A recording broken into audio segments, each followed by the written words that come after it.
The observation deck of the human diplomatic vessel hung in the void like a silver needle against the backdrop of infinity.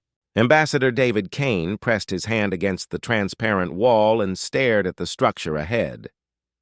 The Grand Orbital, they called it, the seat of galactic power. Home to the council that ruled 17,000 star systems across 4 spiral arms. It was terrifying. The station stretched for hundreds of kilometers in every direction. A vast sphere of gleaming metal and pulsing light. Ships from 1,000 different worlds orbited around it like planets around a star. Some were organic, grown rather than built. Others seemed to phase in and out of reality. A few burned with energies that human sensors couldn't even classify. "First time seeing it never gets easier," said Rebecca Foster, the expedition's chief scientist. She stood beside Kane, her reflection ghostly in the transparent aluminum. "Every species that joins the council sends their ambassadors here. Most of them never leave the same." Kane glanced at her.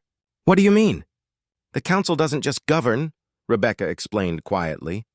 "They reshape civilizations, rewrite laws. Sometimes they decide a species isn't ready for the galactic stage. Those species get quarantined, cut off from the stars for centuries while the council watches and waits." "And you think that's what they'll do to us?" Rebecca didn't answer immediately. The silence was answer enough. Their ship received docking clearance and began its final approach. Through the viewport, Kane could see the entrance to the grand chamber growing larger. The massive archway was carved with symbols from languages that predated human civilization by millions of years. Above it, in letters that seemed to glow with inner light, were words that translated directly into his mind. "Here, all voices are heard. Here, all fates are sealed." The docking procedure took 20 minutes. When the airlock finally opened, Kane and his small delegation stepped into a corridor that seemed to stretch into infinity. The walls shifted colors as they walked, responding to their presence. Alien script flowed across surfaces like living text. A being waited for them at the corridor's end. It stood 3 meters tall, its body composed of crystalline structures that refracted light into impossible colors. When it spoke, its voice resonated directly in their skulls. "I am Vorn, 4th Arbiter of the Galactic Council. You are the humans from Earth. We have been expecting you." Kane straightened his shoulders. He had practiced this moment 1,000 times during the 2-year journey from Earth. "I am Ambassador David Kane, representing the United Earth Government. We come seeking membership in the galactic community." Vorn's crystalline form pulsed with what might have been amusement. "You come seeking much more than that, Ambassador Kane. But first you must face the assembly. Follow me." They walked through corridors that seemed to shift and change with each step. Kane caught glimpses of other beings through doorways, creatures from worlds he couldn't imagine. Some watched the humans with curiosity, others with what looked like pity. Finally, they reached the grand chamber. Kane's breath caught in his throat. The room was enormous, easily 5 kilometers in diameter. Thousands of platforms floated in mid-air, each one holding representatives from different species. Some platforms hung close to the center, clearly positions of power. Others drifted at the edges, barely visible in the vast space. At the very center, elevated above all others, sat the High Council. 12 beings of such ancient power that reality seemed to bend around them. Vorn took his place among them, his crystalline body joining the others in a formation that looked almost like a crown. A human platform materialized beneath Kane's feet. It began to rise, carrying him and his delegation toward the center of the chamber. As they ascended, Kane could feel thousands of eyes upon them. Not all of those eyes were visible to human perception. The platform stopped just below the High Council's level. Kane found himself looking up at beings who had witnessed the birth and death of stars. "Humans of Earth," spoke the central figure. A being of pure energy contained within a field that hurt to look at directly. "I am Prelate Vorn of the High Council. Your species has been observed for 3,000 of your years. In that time, we have watched you grow from primitive tribes to a spacefaring civilization. We have watched your wars, your triumphs, your failures."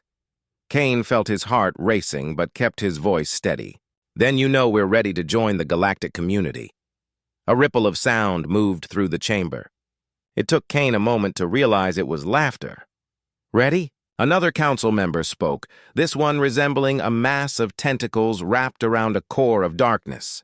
"Your species has existed for barely a moment in galactic time. You have not proven yourselves worthy of the privileges membership brings." Rebecca leaned close to Kane and whispered, "They're going to reject us. Every indicator suggests they'll quarantine Earth." But Kane wasn't ready to accept that.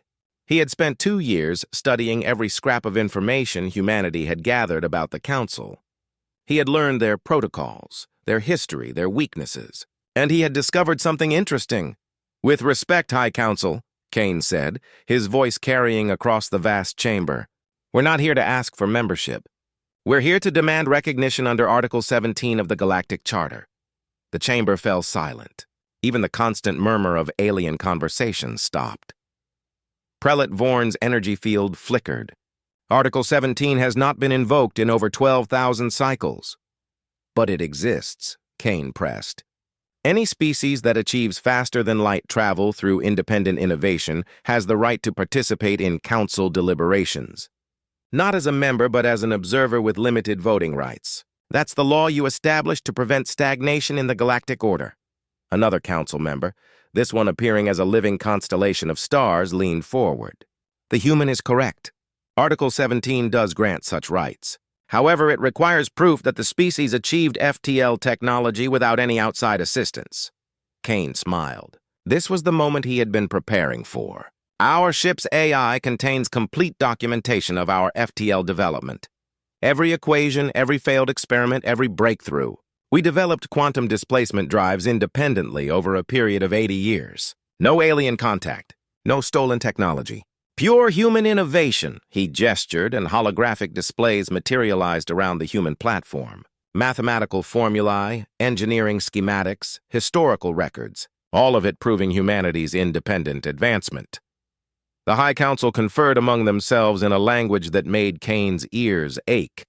Finally, Prelate Vorn spoke. "This is unprecedented in recent memory. A species so young achieving FTL so quickly. But the documentation appears genuine." The prelate's energy field pulsed with what might have been respect or concern. "Very well. Under Article 17, Earth is granted observer status. But know this, humans. Many species in this chamber fear your rapid advancement. They will seek to limit your influence to slow your progress. The Council maintains order through careful control of technology and expansion. Your presence disrupts that order." Kane felt a chill run down his spine. "Are you saying we're in danger?" "I am saying," Vorn replied, "that you have made a bold move today.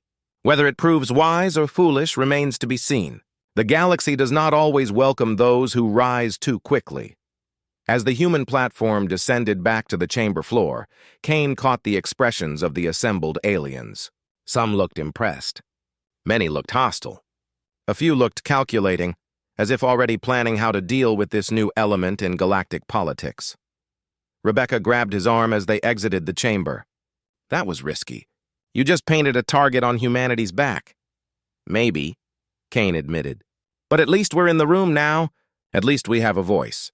What he didn't say was what he had seen in the final moments before leaving the chamber. Several of the more powerful species had been conferring, their body language unmistakable despite their alien forms. They were forming alliances, making plans, and all of those plans centered on containing humanity before it became a real threat. The delegation returned to their ship in silence. As Earth's first diplomatic vessel prepared to depart the Grand Orbital, Kane stood once more at the observation deck and looked back at the massive station. They had won their place at the table, but he had a feeling the real battle was just beginning. The Council maintained order through control, and humanity had just announced itself as a species that refused to be controlled. In his quarters later that night, Kane reviewed the recording of the assembly session. He watched the Council's reactions, studied the alien delegates' responses, and he began to understand the game he had entered. The Galactic Council wasn't just a government. It was a system designed to prevent any single species from threatening the established order. Species that advanced too quickly were deemed dangerous. Species that refused to follow Council dictates were isolated. Species that insisted on independence were eliminated. Humanity had just declared its intention to be independent and capable. Kane pulled up a secure communication link to Earth. The EE message would take weeks to arrive, but they needed to know what was coming. The return journey to Earth took 6 weeks at maximum speed. During that time, Ambassador David Kane barely slept. He spent his nights reviewing council protocols, studying alien psychology, and preparing reports that would shape humanity's response to their new galactic reality. Rebecca found him in the observation deck 3 weeks into the voyage. Outside, stars streaked past as the ship pushed through quantum space. Inside, Kane looked like he had aged 10 years. "You need rest," Rebecca said, setting down 2 cups of coffee. Kane accepted one gratefully. "I need answers." The Council accepted our Article 17 claim, but their hostility was clear. "We need to understand what we're facing." Rebecca sat beside him and pulled up a holographic display. "I've been analyzing the power structure. The 12 High Council members represent the oldest civilizations in the galaxy. They've maintained control for over 40 million years by enforcing a simple rule: no species advances too quickly. How do they enforce it? Multiple methods. The most common is technological quarantine. They restrict access to advanced knowledge, forcing species to develop at a carefully controlled pace. Any civilization that tries to accelerate independently faces sanctions or direct intervention." Kane frowned. "But we already developed FTL independently. They can't take that away."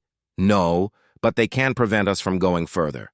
The Council maintains a strict hierarchy of technology. FTL is just the first level. There are propulsion systems 1,000 times more advanced. Weapons that can crack planets. Communications that work across dimensions. All of it controlled by the Council and distributed only to species that prove themselves compliant. So we're at the bottom of the technological ladder, and the only way up is through obedience." "Exactly. And based on what I observed in the assembly, several powerful species are already planning to keep us there. Permanently." Kane stood and walked to the viewport. Earth was still weeks away, but he could feel the weight of responsibility pressing down on him. 8 billion humans depended on the decisions made in the next few months. "What about allies?" he asked. Not everyone in the assembly seemed hostile. Rebecca brought up profiles of several species they had identified. "There are some possibilities. The Taurians are a mid-level power that has advocated for relaxing technology restrictions. The Kesh are a younger species that sympathizes with our position. But Kane, these are minor players. The real power lies with the Dominion." Kane had heard that name whispered in the council chambers. The Dominion was an alliance of 5 ancient species that controlled most of the galaxy's resources and trade routes. They were the true power behind the council's throne. "They fear us," Rebecca continued. Their representative, Prelate Sella, made it clear. Humanity's rapid advancement reminds them of another species from millions of years ago. The Architects, they were called. They advanced too quickly, refused to submit to council authority, and started demanding equality. "What happened to them?" Rebecca's expression was grim. "The council erased them. Not just their civilization, their entire star system. Turned it into a quantum dead zone where nothing can exist. As a warning to other species." Kane felt cold. "And they're afraid we'll become the next Architects." "They're not afraid. They're certain. Unless we prove otherwise." The ship's AI interrupted their conversation. "Incoming transmission from Earth, priority 1. Encryption level maximum." Kane straightened. "Put it through." The holographic display shifted, showing the face of Director James Park, head of Earth's Space Defense Initiative. The transmission was weeks old, sent shortly after Kane's warning had arrived at Earth. "Ambassador Kane," Park's recorded message began. "Your warning was received. I'm afraid things have become complicated in your absence. 3 days after your message arrived, we detected anomalies in our outer solar system. Unidentified vessels conducting what appears to be surveillance. When we sent probes to investigate, the vessels vanished." Kane exchanged a glance with Rebecca. "The council was already watching them." Park continued. "We've accelerated military preparations. Every nation on Earth has contributed to expanding our orbital defense platforms. We're building new ships using the advanced designs we developed but kept secret from the Council. But Kane, we estimate it will take at least 5 years to build a fleet capable of defending against serious galactic threats. We need you to buy us that time." The transmission ended. Kane stood in silence, processing the implications. Earth needed 5 years. The Council would not give them 5 months. They're going to force our hand, Rebecca said quietly. The Council will issue demands, restrictions on our technology, limits on our expansion. If we refuse, they'll escalate. Kane made a decision. Then we don't refuse, we comply. On the surface, Rebecca looked at him sharply. What are you planning? The Council expects humanity to be either submissive or belligerent. We're going to be neither. We're going to be patient. We'll accept their restrictions publicly while building our capabilities privately. We'll play their political games while preparing for the moment they inevitably overplay their hand. That's a dangerous game. It's the only game we can play. We're not strong enough to fight the Council openly, but we're smart enough to outmaneuver them politically. The Council has maintained power for millions of years through fear and control. They're not used to species that can think strategically.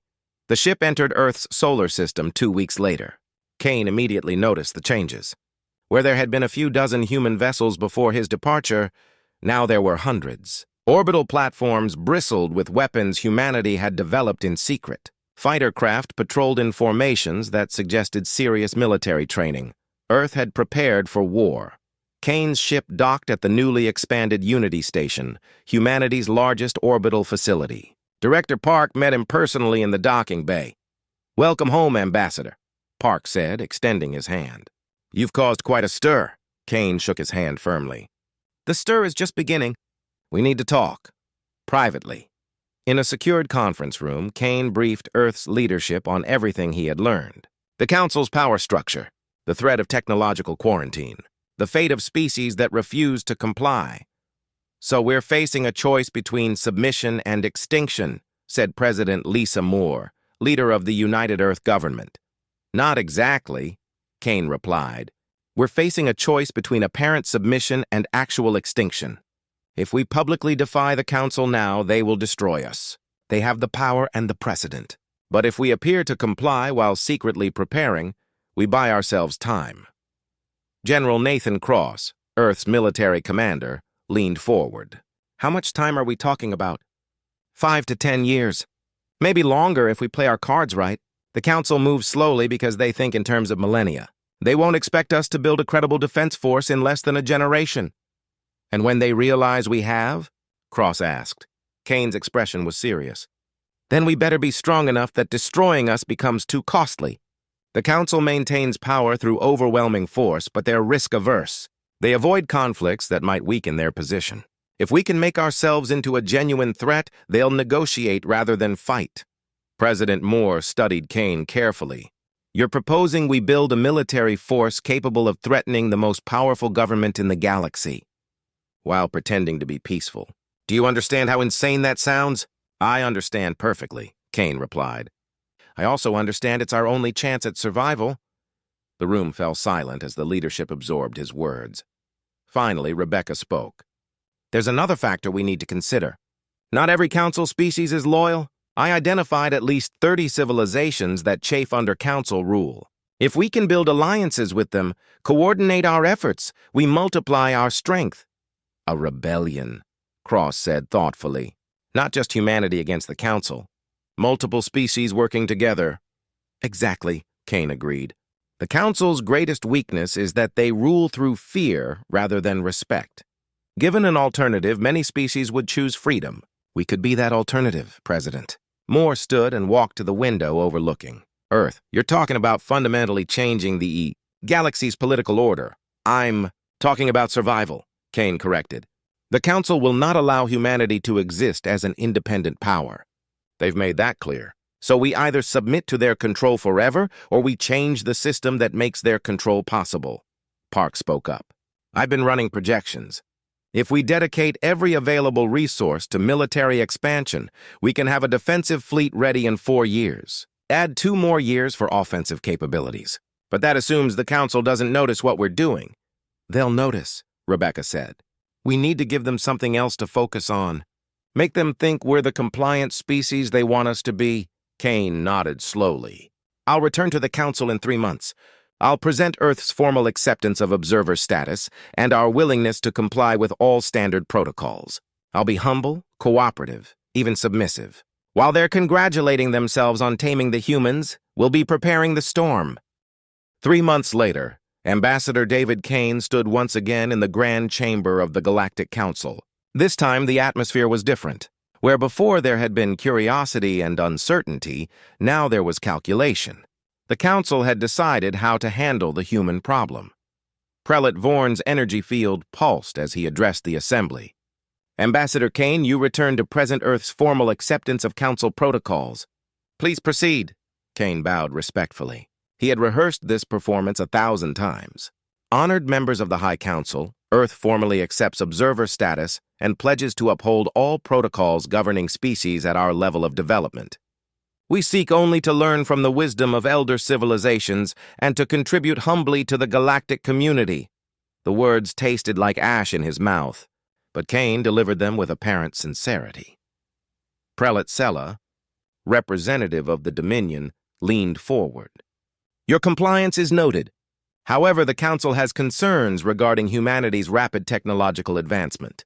We require certain assurances. Here it comes, Kane thought. The trap they had been preparing. Sella continued. Earth will submit to a technological audit. Council inspectors will review all human research facilities and space installations. Any technology deemed above your authorized level will be confiscated or destroyed.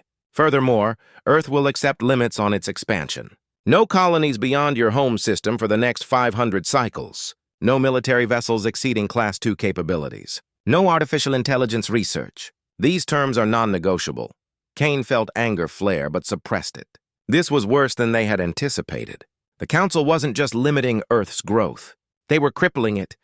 May I consult with my government? Kane asked carefully. You may transmit your response within 10 cycles, Vorn replied. But understand, Ambassador, these terms represent the Council's mercy. Rejection will result in immediate quarantine. Your homeworld will be surrounded by enforcement fleets.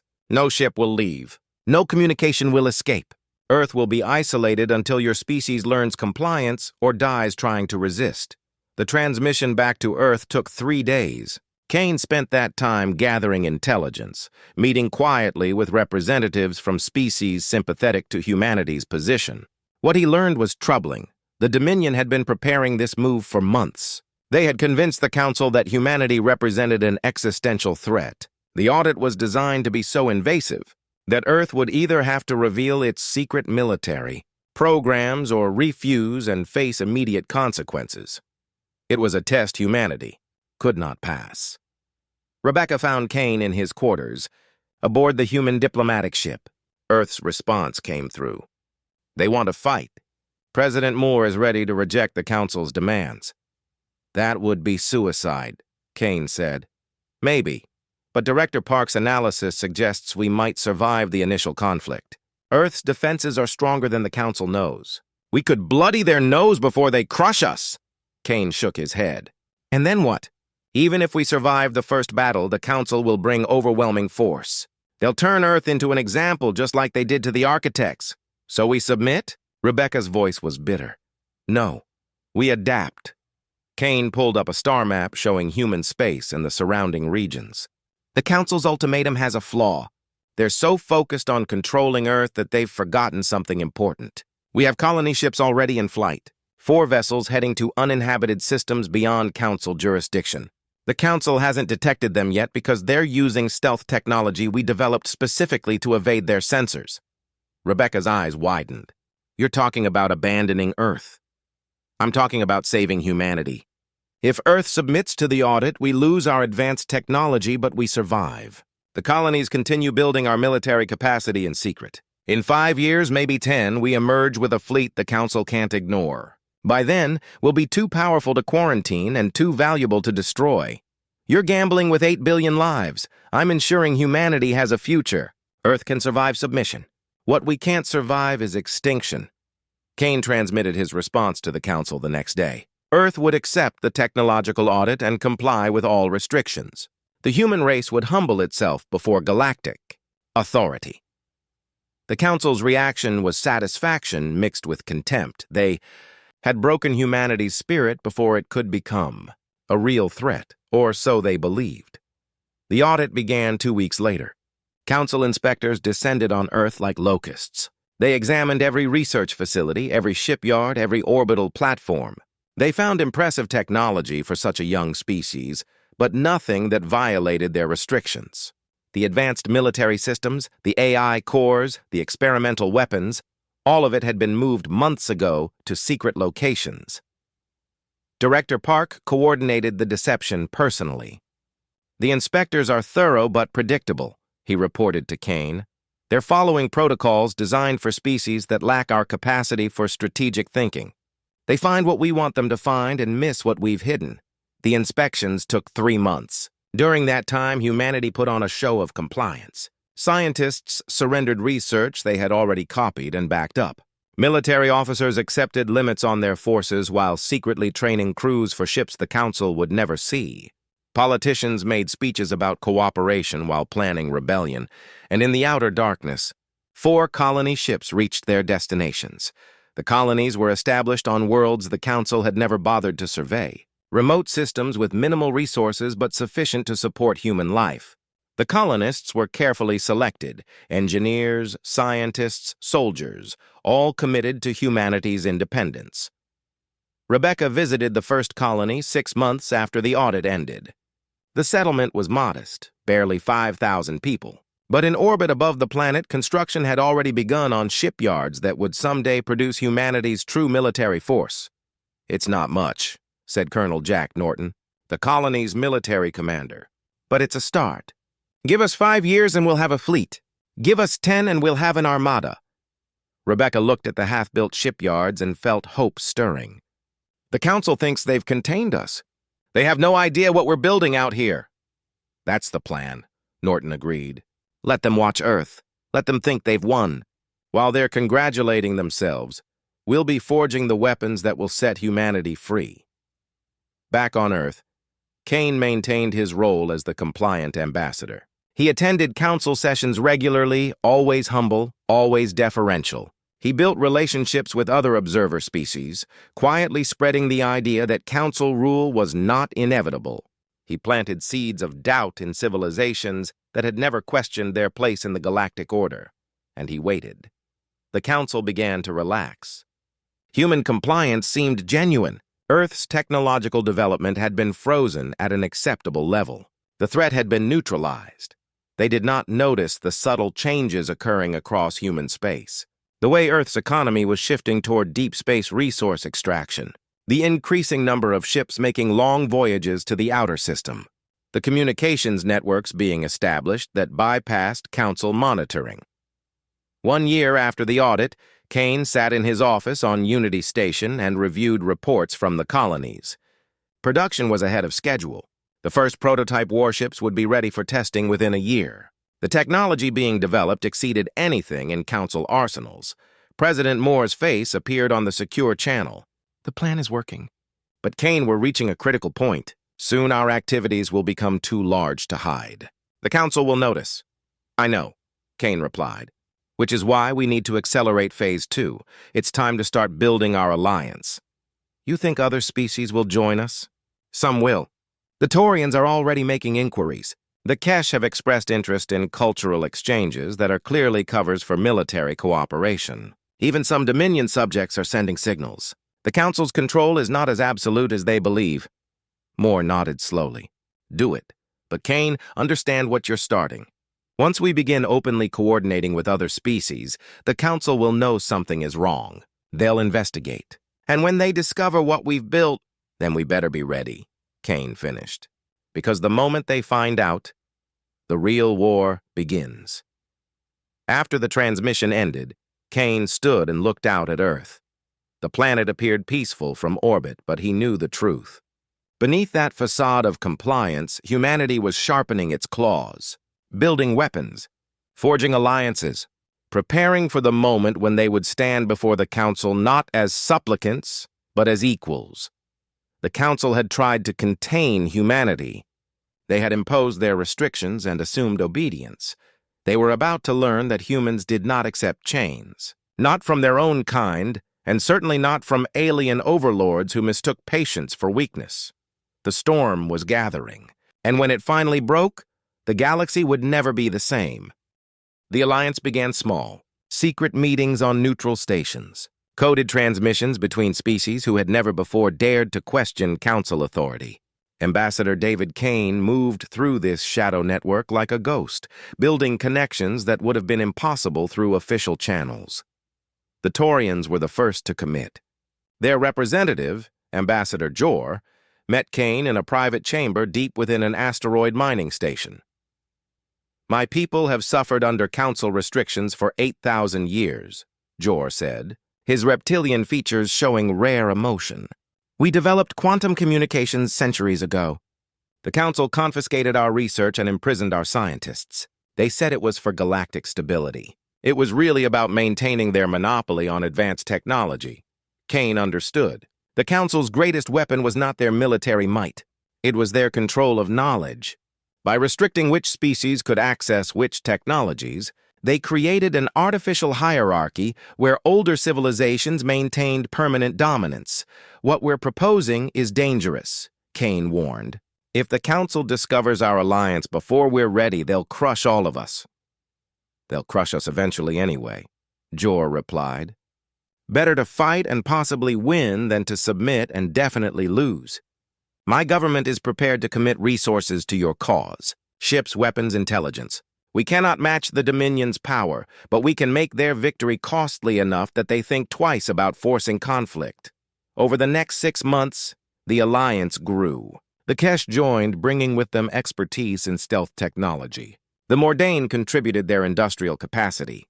The Frel offered sanctuary worlds beyond council jurisdiction, and dozens of smaller species provided what they could: resources, information, political support. On Earth, Director Park coordinated the military buildup with ruthless efficiency. The orbital defenses expanded daily. New ships rolled out of hidden shipyards every week. Training exercises prepared crews for combat against enemies with superior technology. "We're not trying to match the council ship for ship," Park explained during a strategy session. "We can't. They have millions of vessels. We have thousands. But we don't need to beat their entire fleet. We just need to make attacking humanity more costly than accepting our independence." General Cross studied the tactical projections. The Dominion's enforcement fleets are powerful but spread thin. They rely on their reputation more than actual force. If we can defeat one of their fleets decisively, others might hesitate before engaging us. "That's the theory," Kane agreed. "But it only works if we time our emergence perfectly. Too early, and we're not strong enough. Too late, and the council discovers our preparations." Rebecca entered the room carrying urgent news. "We have a problem. Council inspectors are requesting another audit of Earth. They're citing routine compliance checks, but our sources say the Dominion suspects something." Kane felt his stomach tighten. "How long do we have?" 3 months before the inspectors arrive," Park swore softly. "We can't hide what we've built in 3 months. The orbital infrastructure alone would take a year to dismantle or relocate."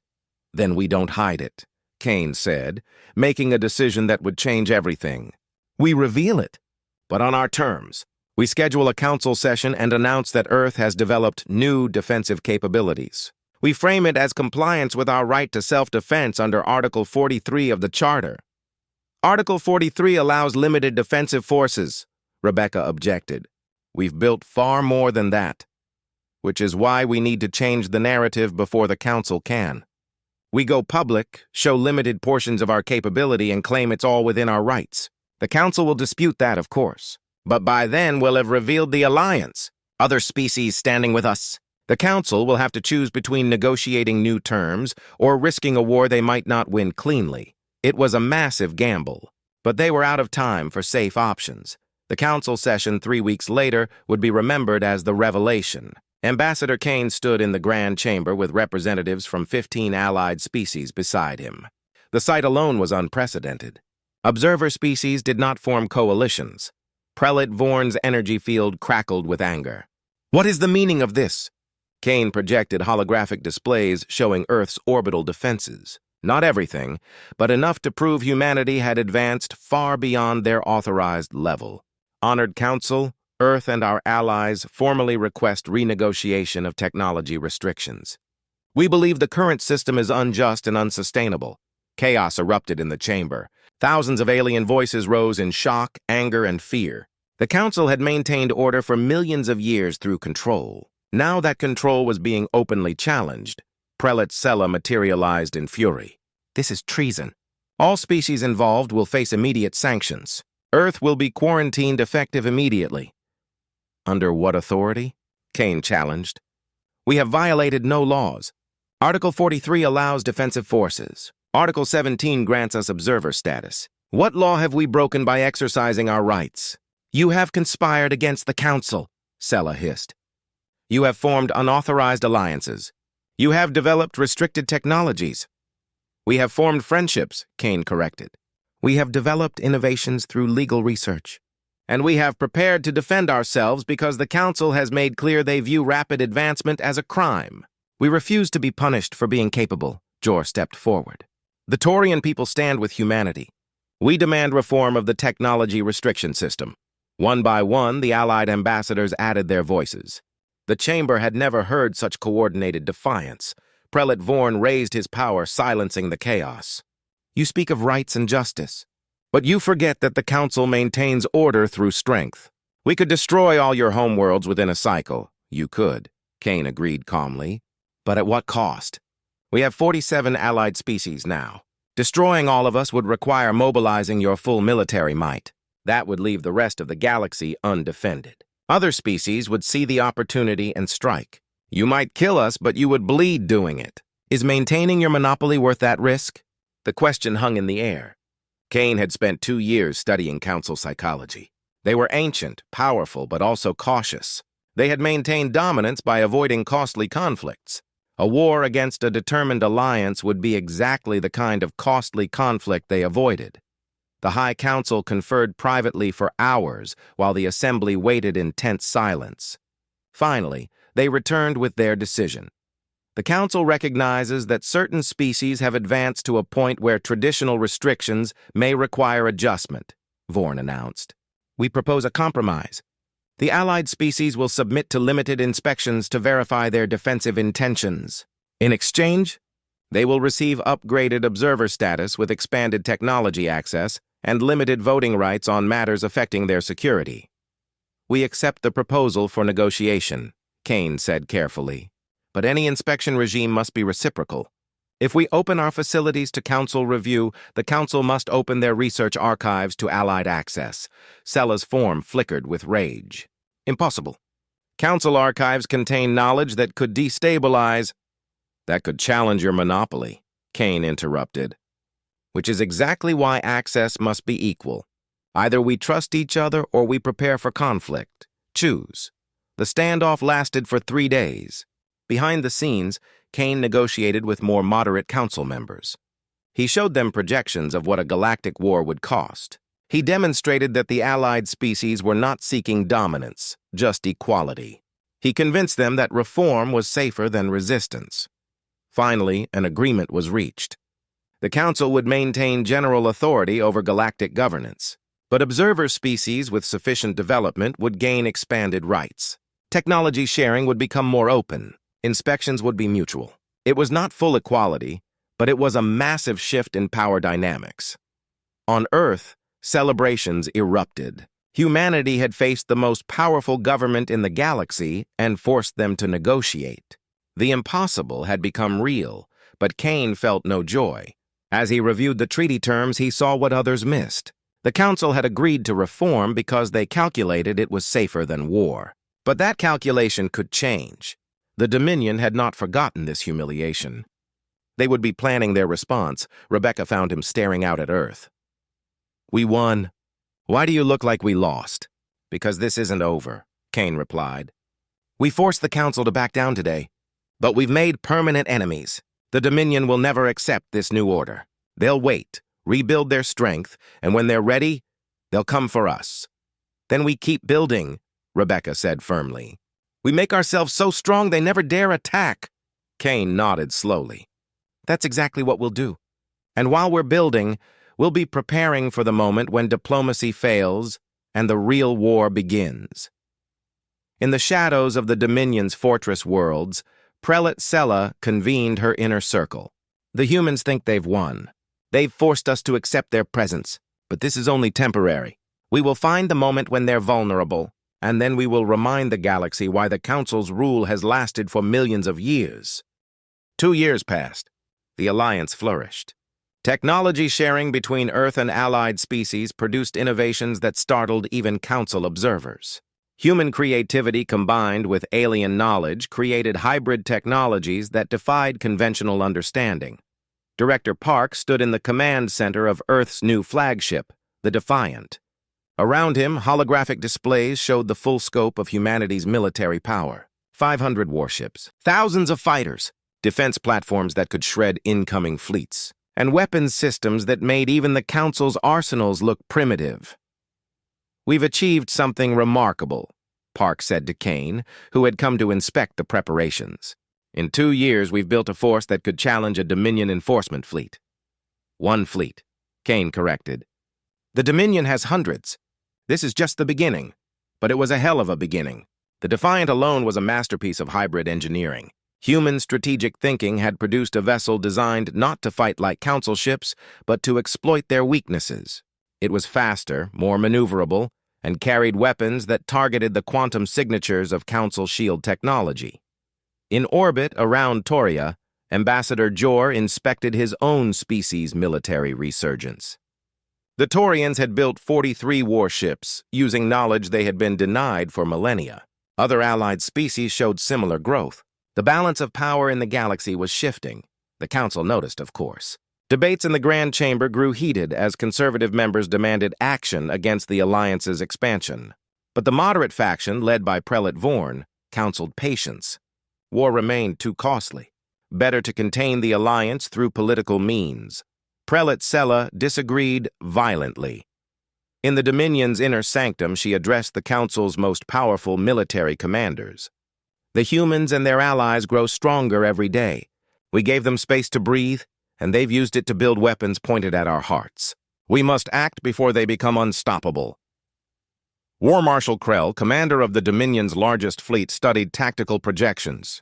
The Alliance has grown formidable, but they remain divided across multiple systems. A coordinated strike could cripple their capability before they can respond.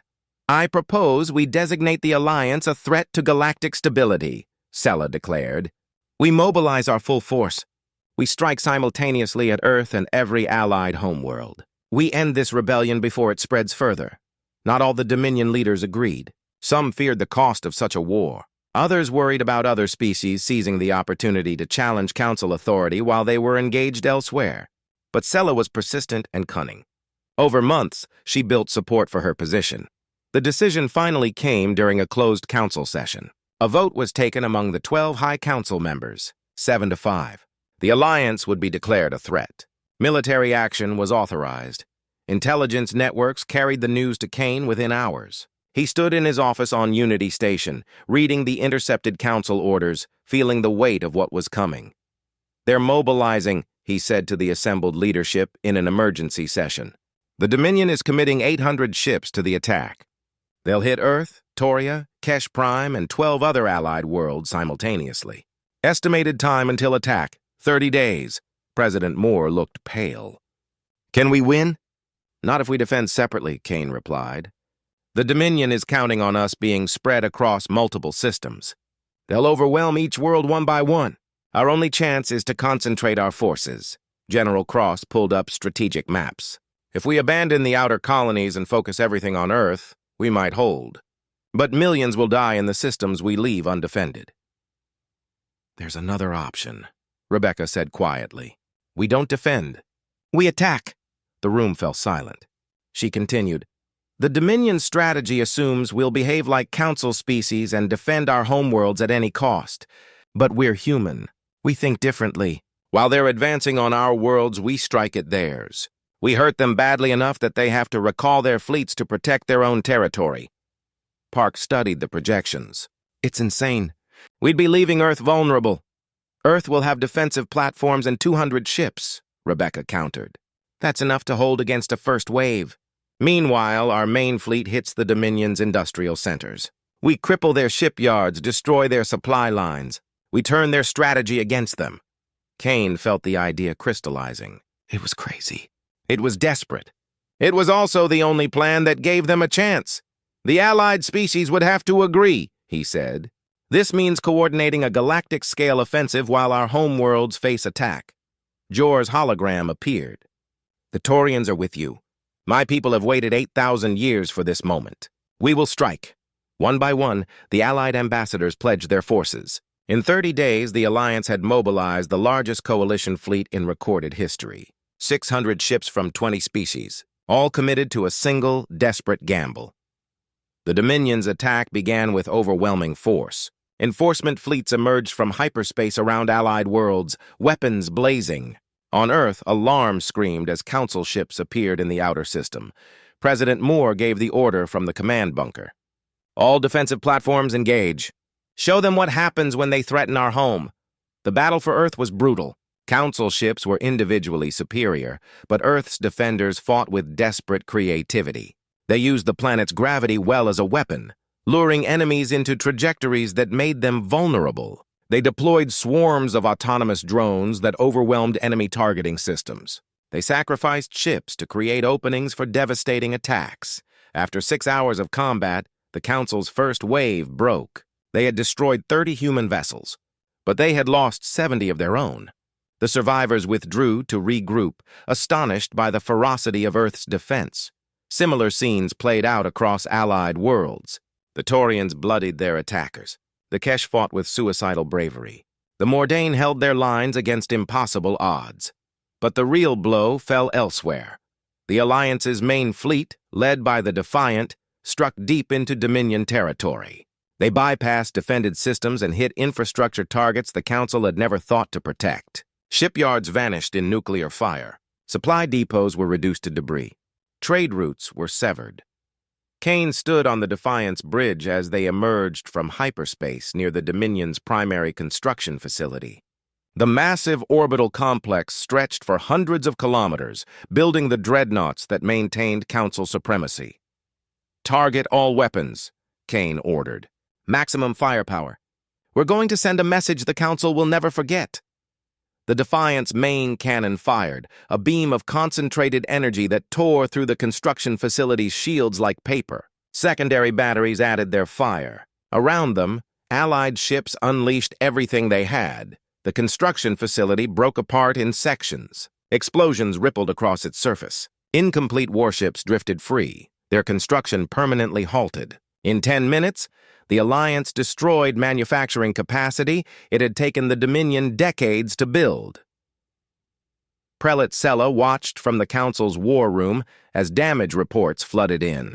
20% of their industrial capacity destroyed.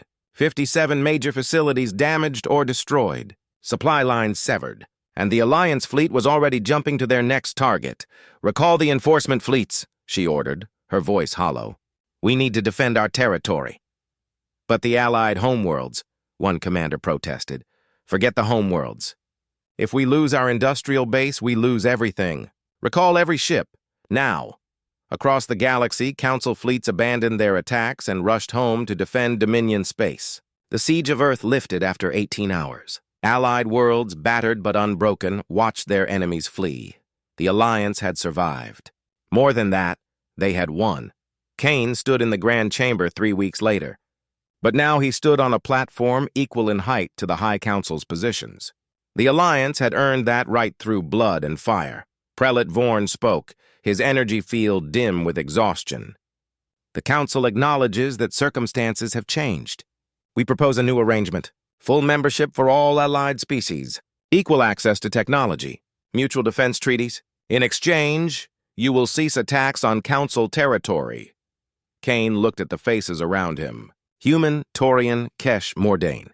Species who had been oppressed, restricted, controlled. Now they were free, we accept, Kane said. "But understand this. We're not just accepting membership. We're redefining what the Council means. From this day forward, it will not be a hierarchy of old powers dominating young ones. It will be a true union of equals." Jor added, "Any species that wishes to join us in demanding reform will be welcomed.